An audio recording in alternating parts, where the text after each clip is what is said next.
дневен ред ќе биде поставен извештајот од страна на Советот за јавни обвинители, во кој што се констатира незаконско, несовесно и нестручно работење на специјалниот јавен обвинител Катица Јанева.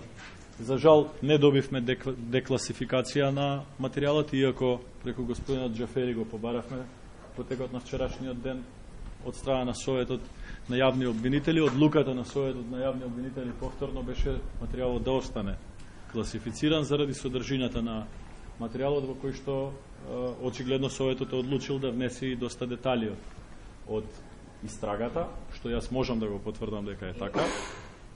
Како комисија сме доведени во една формално правна ситуација во која што за да го разгледаме материјалот ќе мора да ја затвориме седницата. Во спротивно, ако не ја затвориме седницата, нема да може да го разгледуваме материјалот, заради тоа што материјалот има статус на доверлив материјал, односно класифициран според законот за класифицирани информации. Од таа причина јас ќе предложам затварање на седницата и ние како пратеници ќе гласаме да се затвори седницата, иако мислиме и тврдиме дека јавноста заслужува многу повеќе информација околу целиот скандал со специјалното јавно обвинителство, заради тоа што ова представува прашање и тема од највисок јавен интерес во Република Македонија во моментов. Од друга страна сме сигурни дека ден поскоро јавноста ќе дознава детали од сето она што работело специјалното јавно обвинителство и специјалниот јавен обвинител во минатото, поврзани и со овој предмет, но верувам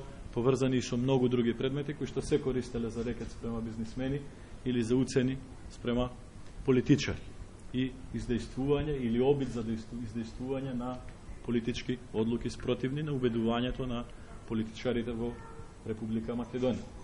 Во тој аспект се надевам дека коректниот и конструктивен однос и од мене како председател на комисијата, но и од пратениците на ВМРО ДПМН во оваа постапка ќе значи превземање на одговорност од страна на собранието да санира во моментот состојба која што веќе е апсолутно јасна и констатирана од највисоките државни органи. Собранието има обврска оваа постапка да ја заврши.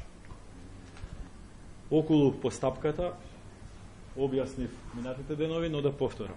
Гласањето за затварање на седницата треба да поддржат минимум 9 пратеници кои што имаат право на глас на седницата на комисијата од вкупно 13. Одлуката да констатираме предлог до пленумот за разрешување на господјата Катица Јанева заради незаконско, нестручно и несовесно работење се гласа со просто мнозинство во комисијата за прашања на изборите и именувањето. Тоа е околу делот што јас мислев дека треба да ве информирам пред почетокот на комисијата. Доколку има прашање, повелете. Колку од членовите на комисијата имаат безбедносните сертификати за да можат воопшто да разгледуваат? Комисијата брои 13 члена, вклучително со председателот на комисијата. Од тие 13 члена, 10 члена имаат безбедносен сертификат, но комисијата има и 13 заменици членови на комисијата, кои што можат да менуваат членови, кои што нема да можат да присуствуваат заради недостаток на безбедносен сертификат. Од замениците членови исто така од 13 10 поседуваат.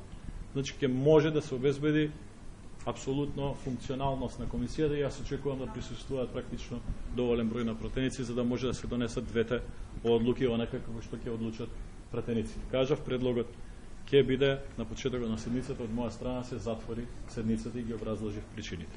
Иако лично ценам дека целата оваа постапка требаше да има јавен карактер. Што доколку во текот на расправата Катица Јанева поднесува оставка?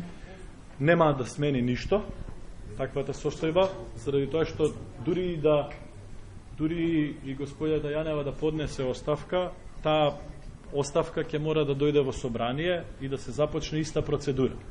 Таа оставка ќе мора да стигне кај господинот Џафери, тој ќе мора да ја достави до комисијата ќе мора повторно да разгледува таква постапка, да го утврди предлогот за констатирање, да му го достави на пленумот, па собранието после расправа ќе може да предложи до Советот на јавни обвинители да финално ја констатира оставката. Така да тоа би било апсолутно непотребен дриблинг со процедурите, а процедурите ќе бидат идентични и исти како и во постапка за разрешување. Кои се најавите од партиите ке гласаат и сите за одземање на мандатот, доколку денеска се помине тоа на комисија? Предпоставувам дека може и уште денеска да се стави на ако дозволиш дополнување, најавите 4 координација со 4 најголеми партии, дали таа координација направена и она што ние утринава имавме координација со господинот Џафери и со тројца координатори на најголемите пратенички групи во собранието. Дилемата околу четвртата политичка партија по број на пратеници во собранието останува, заради тоа што во собранието во моментот имаме 3 политички партии со еднаков број на пратеници, по 3 пратеници, тоа се Алијансата на албанците, алтернативата на колегата Африм Гаши и Социјалистичката партија исто така е со 3 пратеници. Од тој аспект господинот Џафери денеска ќе упати писма до 3 партии, во текот на денот ќе разгледуваме аспектите како да го решиме и овој процедурален проблем. Јас можам да кажам за себе и за пратениците од мојата пратеничка група дека ние ќе го поддржиме предлогот од Советот на јавни обвинители, заради тоа што Советот на јавни обвинители впрочем е составен во најголем број од јавни обвинители кои што ја познаваат оваа проблематика. Тие самите предлагаат разрешување на Катица Јанева заради незаконито, нестручно и несовесно работење. Се надевам дека и другите пратенички групи и другите пратеници членови на оваа комисија ќе го поддржат таквиот предлог, но за тоа ќе мора да почекаме да ќе истераме процедурата во комисија. Дали станати примероци од материјалот и на другите членови, како ќе одлучуваат без да имат... Значи, околу таа процедура.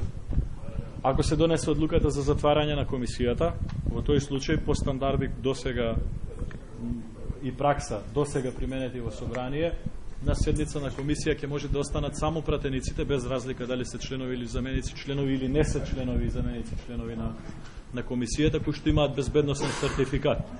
Имаме ограничен број на примероци на извештајот, ќе го добијат извештајот на увид и ќе добијат и временски простор да го разгледаат внатре во салата на каде што ќе се одржува комисијата за прашање на изборите и именувањата. Кога ќе го затвориме, кога ќе затвориме доволно време за да може да го разгледаат материјалот, ќе отворам расправа и ќе продолжиме со процедурата. Тој материјал ќе остане таму после заминување од седница на комисијата. Пратениците ќе бидат должни да го остават кај службите од собрание кои што се задолжени да работат со вакви класифицирани информации. Тоа е таа процедура.